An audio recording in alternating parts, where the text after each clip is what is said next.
Howdy, I'm Travis D. Semora from Texas, and I'm going to be talking today about reality awareness and what I call RAGTAG, Reality Awareness Group and Transformative Action Goals.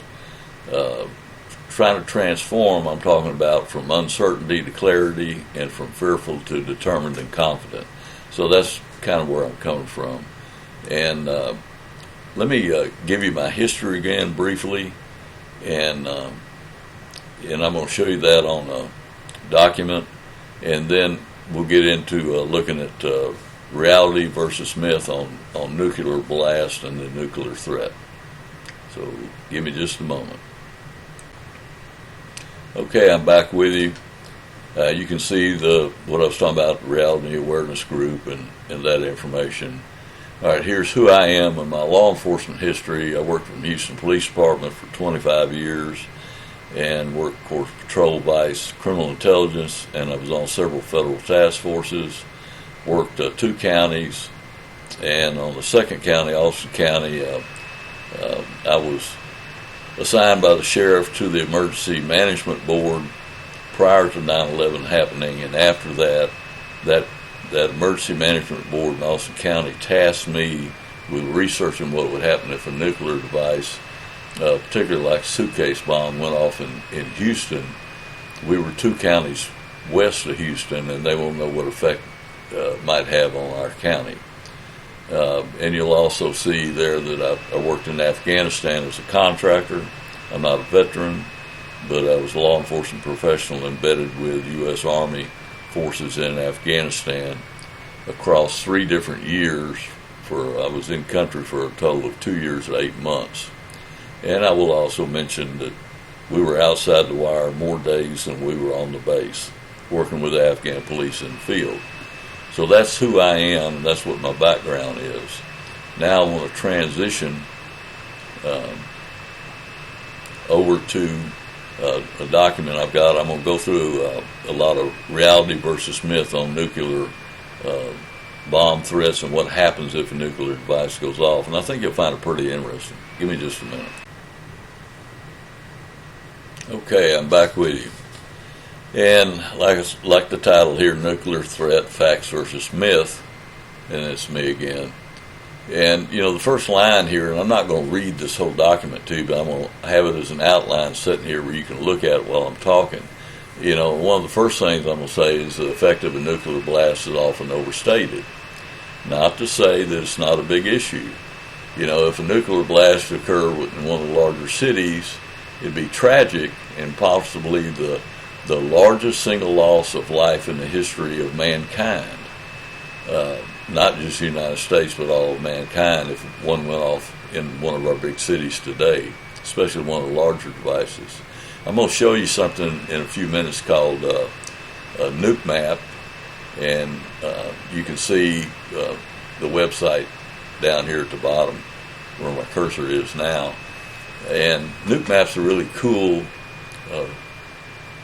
applications on the internet where you can show the detonation of a device, and it will show you based on the level of device you put into that program what the kill zone would be and what the damage zone would be. And it's quite a bit different than what most people think. And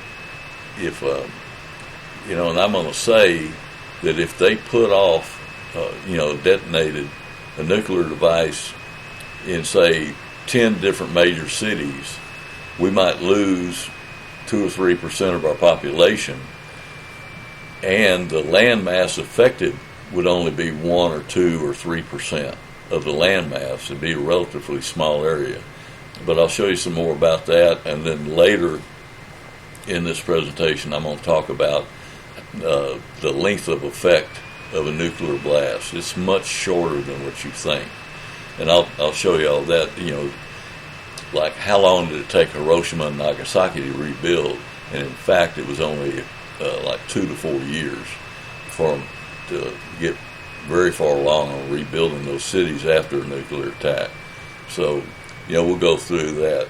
I think one of the main things I need to do now is show you the nuke map, and then I'll go through some of the other facts. So, once again, hang on again for just a second. Okay, and here's Nuke Map. This is what I was talking about earlier. And it's a pretty, like I said, cool application. It's at nuclearsecrecy.com/nuke map. You can search engine and look up Nuke Map. You'll probably hit it. And it's a pretty cool feature. Number one, you can pre-select a location. I've already done that. And then over here on the right, number two, choose a warhead yield. And I'm going to click the down arrow. And you'll see there's a list. If I went down, it's probably about 20 different nuclear devices. And I picked the Dongfang 5, China's current ICBM. And it's 5 megaton, which is a pretty darn stout nuclear device. A lot of them are smaller from various countries, but that one's pretty stout, so you get a, maybe a more realistic idea of what might hit us. I'm not saying it's going to be China. It could be Russia, or it could be a terrorist group or a terrorist nation. Some of them are acquiring nuclear devices, so but whatever. That's pretty stout when it gives you a good view. One of the things I want you to note here, and there's a color coding. I'm going to roll this up, and it says up here where my this is a little orange dot where the red pointer is in the center, and it's only about 1.84 kilometers, so it's about a mile across, and then moderate blast damage, 5 psi. That's down to the gray area. If I move down here, it's pretty once again 5 psi. Overpressure. Most residential buildings collapse. Injuries are universal. Fatalities are widespread. Lots of fire and all that. Often used as a benchmark for moderate damage in cities. And that's burst at a certain altitude. And then you get to thermal radiation radius, third-degree burns, which are oftentimes fatal. Is that kind of it's this circle here where my little hand's going around. And when you look at this, cities all across the United States are kind of set up the same. You've got an inner loop, maybe a beltway or something further out, and then another beltway. And in Houston we have that. The inner loop is called the 610 loop, and then you have Beltway 8. Beltway 8 is about 7 or 8 miles out from the center of the city, and then out past that they recently finished the Grand Parkway pretty much, and it's about 20 miles out from downtown Houston, roughly speaking. Someplace a little closer, a little further, but cities are set up about the same.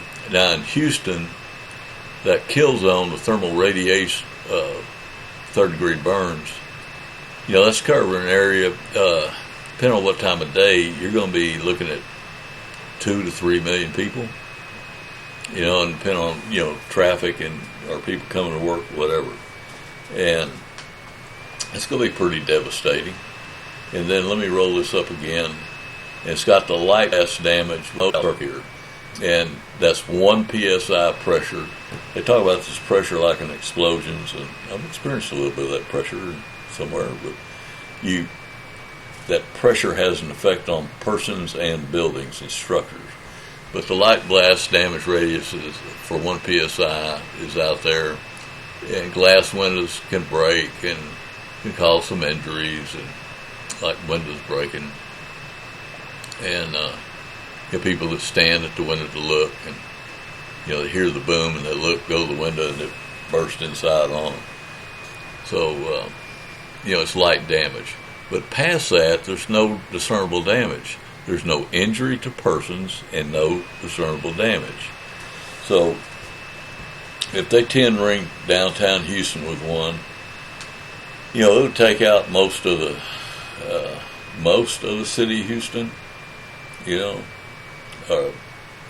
2/3 of the city of Houston population, but not all of it. But the people out in the outlying areas, they're not going to be injured. They're just going to be scared. They're going to see the big flash, the big boom, see the mushroom cloud, and those kind of things. I'm going to zoom out here and try to give you another perspective. And I was buffering earlier trying to do this. I'll see if it does it. But we'll zoom out here. Look at, that's just what they need to hit us with for their mission. You look at this, none of the people in College Station, Austin, San Antonio, Dallas, nobody else would be hurt. No one in Louisiana would be hurt. It'd be very localized just to downtown Houston. 2 or 3 million people. And if they did that, and when you look at the percentage of the land in Texas, that's less than 1%. And if they did this in 10 major cities across the United States, and say we lost 3 million in 10 major cities, it's 30 million, that's less than 10% of our total population. Would it be horrible? Yes. There's never been that kind of loss in a war effort in a single day in the history of mankind. Now, there were more than 30 million people killed in Europe during World War II, but it wasn't in one day. It was across a few years and different reasons. So be alert to that and be aware of it, and that's part of building resiliency. If you understand that if that thing goes off, it's not necessarily going to be devastating to you personally, and you may have quite good chances of survival.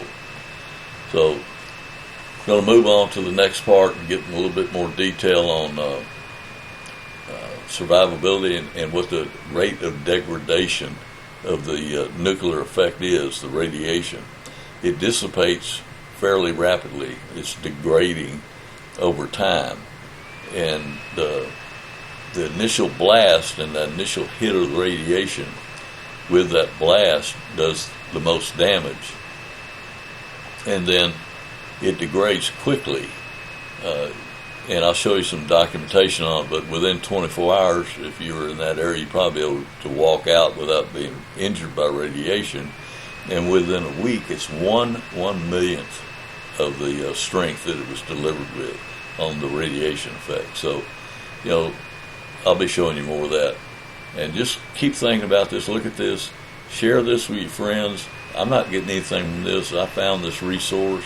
I think it's really cool. Share it with your friends to talk about what reality is versus myth. There's not going to be a nuclear winter. This kind of thing going off, there would be a plume coming off of this that would go down somewhere. It's fairly narrow. It's kind of a narrow shape that goes with the wind in a certain direction, and that fallout will go out and come down. But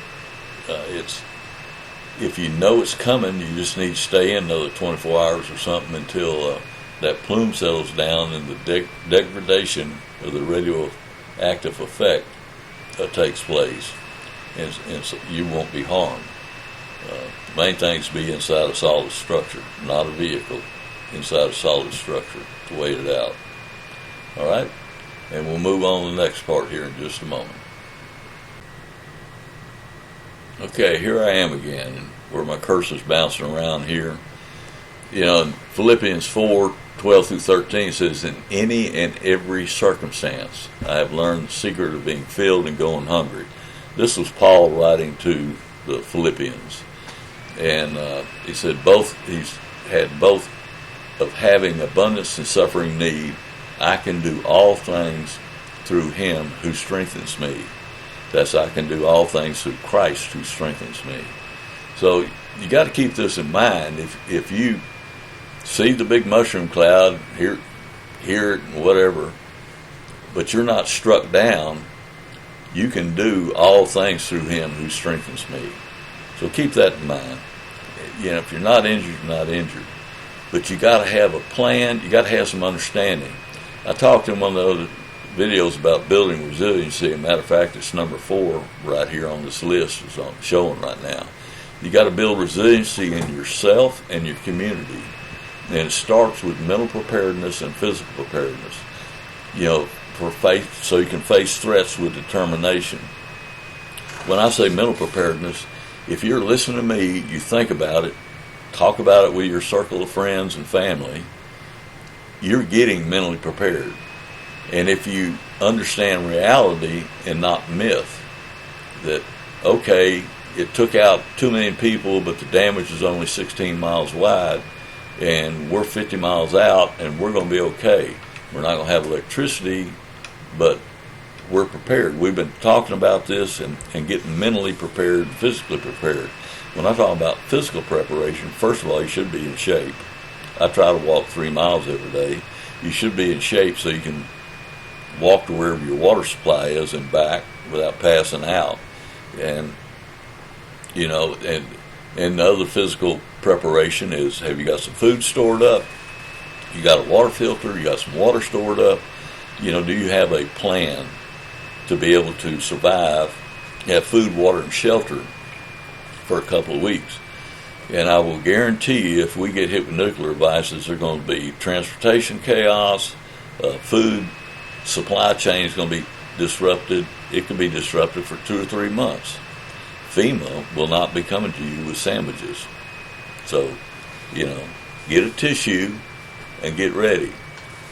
You know, that's what this is all about. Now I'm going to go back and to another document. I'll see if I can just do it here without stopping. And here we are. So I'm back on the outline I started talking with. And I've got some articles here. I'm going to try to put this on as a Google Doc, or not Google Doc, that didn't work out too good, but as a Dropbox where you can take my Dropbox link and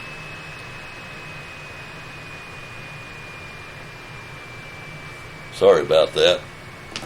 Take my Dropbox link and you know, at least look at these documents and look up these links yourself. I've copied part of the data and information below these links, and so you'll have that information available. But here's part of it, and this is on nuclear articles. This is about the city of Hiroshima, and I was trying to look up how long did it take Hiroshima to rebuild, and you know, when it starts out talking about here that you know, today there's very low levels of background radiation. If you walk outside into bright sunshine, you're getting radiation from the sun. But it's a normal amount. Our bodies absorb that amount successfully unless you stay out in it too long without sunscreen and you get sunburn. That's actually a radiation burn from the sun. So we've all had a radiation burn, you know, and it talks about the emitted energy and, you know, and how long it lasts. Let me go down here a little bit. And right here, 80%, I'm going to make this yellow right quick so you can see it. 80% of all residual radiation was emitted within 24 hours. So in the first 24 hours, 80% of that radiation effect happened. And then if you look down here, you know, a week later, let me highlight that yellow. A week later, it would be 1/1000th. Come here, cursor. The residual radiation declined rapidly, 1/1,000,000th. So a week later. So basically what it's saying, 80% of residual radiation emitted in the first 24 hours. So if you stay in that first building for 24 hours, you're going to be okay if you walk out. If your car is still functional and you need to get home, you know, and you're at work and you're 20 miles from home or 5 miles, or in my case, 70 or 80 miles from home, you know, if my vehicle's still running, I'll be able to take that vehicle 24 hours later and drive home, and I'm not going to get burned up with radiation. You know, and if a week later, you should have no restriction on your activity outside. That's the reality of it. There's some other information here. How long was Hiroshima uninhabitable? And this was a translated document. It says here, until March 1946, the rooms were clear and buildings underwent demolition. I'll highlight that yellow. So, you know, That's a year later. A year later, they're in the process of reconstruction. They're taking equipment in, people and equipment in, and pushing the debris away and starting to rebuild. But if you remember what's up here a little bit further, a week after those detonations, it was 1/1,000,000th of residual radiation. So those guys going in, well, they were fine. It's not like when Chernobyl happened in Russia. That was an ongoing event where there was a continuing release of radiation from the nuclear reactors and that were still malfunctioning. So that thing went on. There were some people that sacrificed their life to go in and turn stuff off and take action. They volunteered, Russian guys volunteered and went in knowing that they weren't going to come out alive, went in and took action to try to help save more people from that ongoing event. So, that's important information. Because we're talking about this and you're listening and you say, well, look at this, and you pull this up and share it with other people, you yourself and anybody you discuss with, you're building resiliency because you got a better understanding. So if that pop goes off and it scares the heck out of you, oh my God, look at what happened, but you're okay. And you have a chance at survival. And it takes planning and preparation. You call me a prepper, okay. I said in one of the other videos, I'd rather be known as a community organizer, okay. Kind of like one of our previous presidents started out as a community organizer. I'm going to be a community organizer. Get yourself in the community organized. I've got where I live, I'm out in the country, and one of the ladies hosted a deal. We talked about it. She hosted it, and we had 20 families come together, 20 different households come together and got to know each other. And we're not communicating every day, we're just like seeing it, but we know who each other are. And, in that instance, if they see me walking up, knocking on the door, oh, that's Travis coming over. I met him at that little community gathering. He's pretty cool. He'll be all right. And he talked about getting prepared, So we get to know each other. I want to be that kind of community organizer. If you've got your core family living close, get organized. If you don't know some of your neighbors, get to know them and say, hey, if something ever happens, I got your back. You can walk up to a pretty thuggy guy and say, hey, man, I live over here, you live here, we're 2 houses apart, something like that. But, something bad happens, man, I got your back. He'll appreciate that, and he'll remember that. And he said, hey, man, if you ever need water, I got plenty of water. I got a way to get water. So if you get in trouble, a hurricane happens or some other disaster, hint, hint, I got your back for water, man. He won't forget that. And he'll know that he can come over and you'll share water with him. He won't have to take it from you.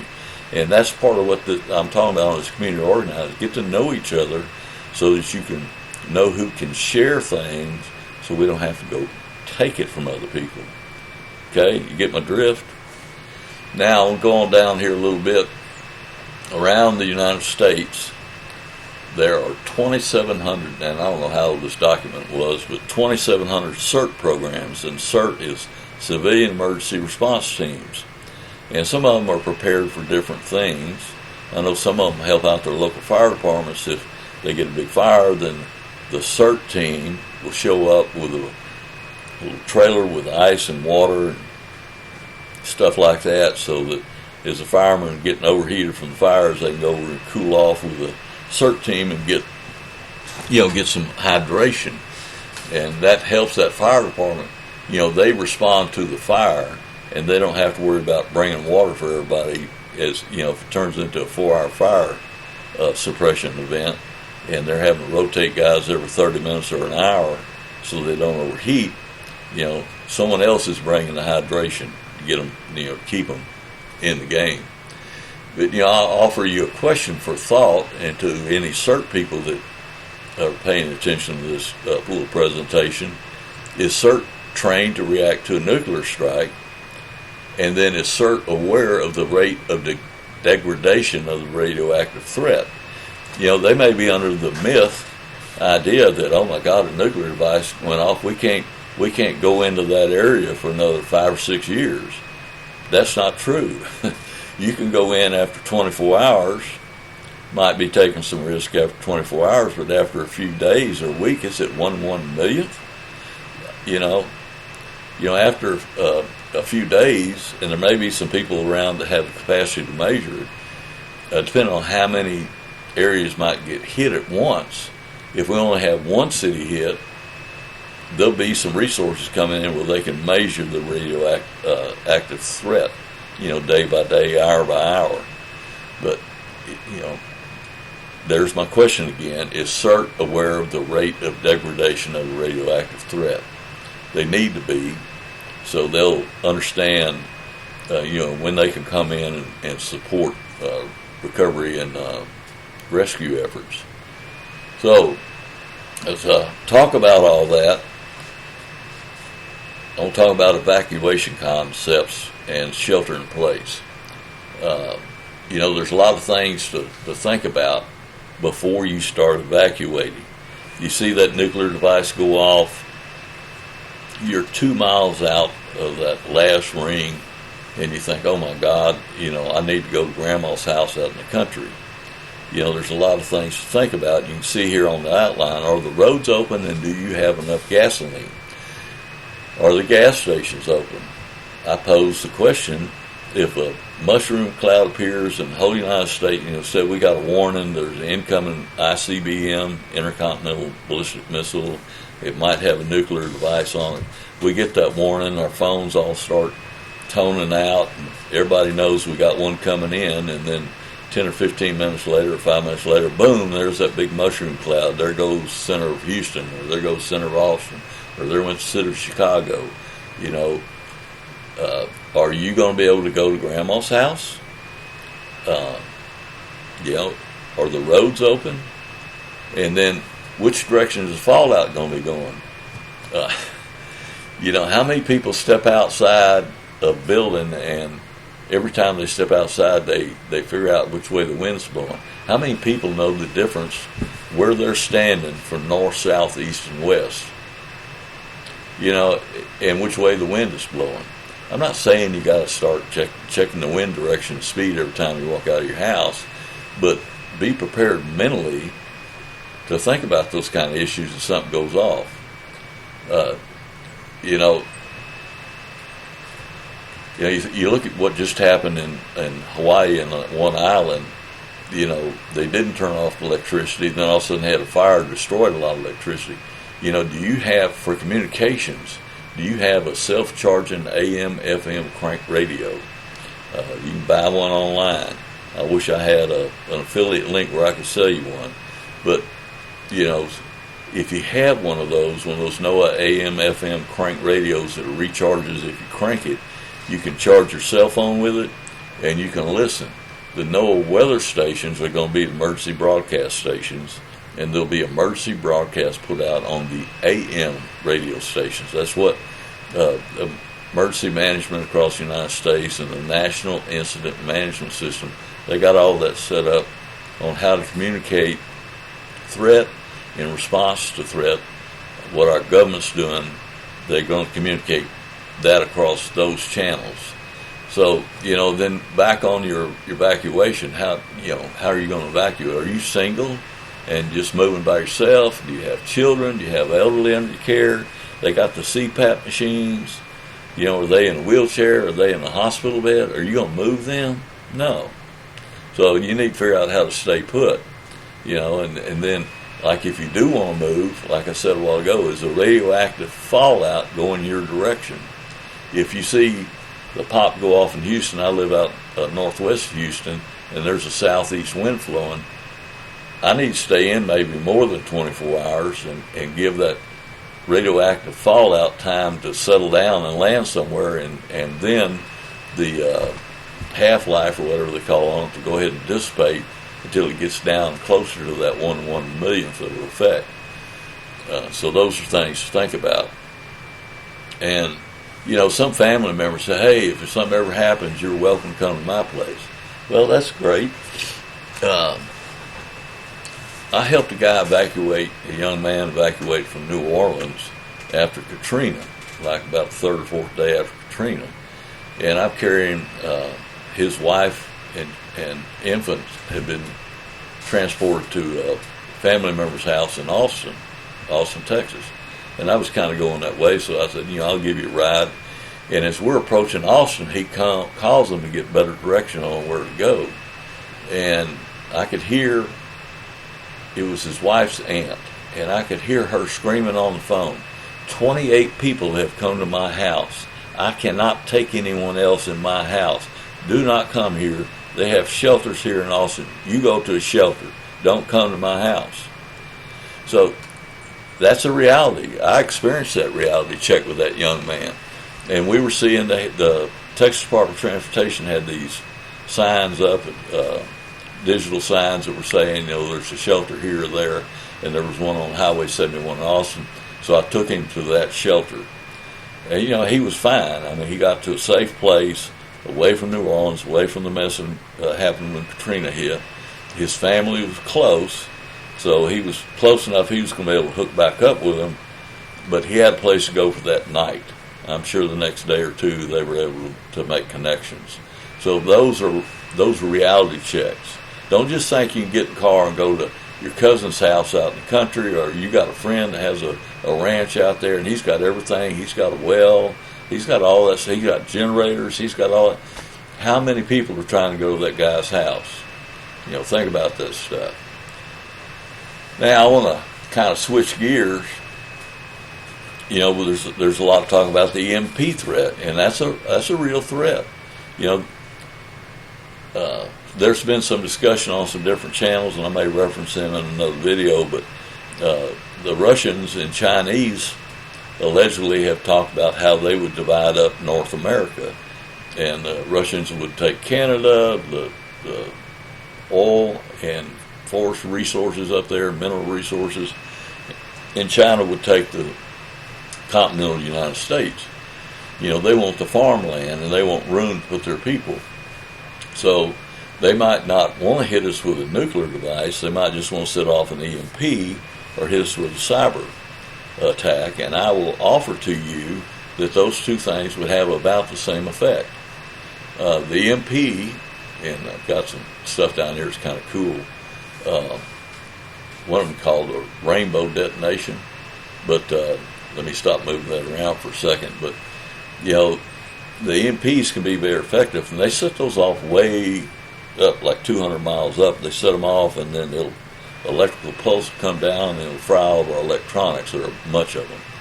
And, the main threat's damaged electrical grid, but there's a negligible threat of nuclear damage to persons and structures.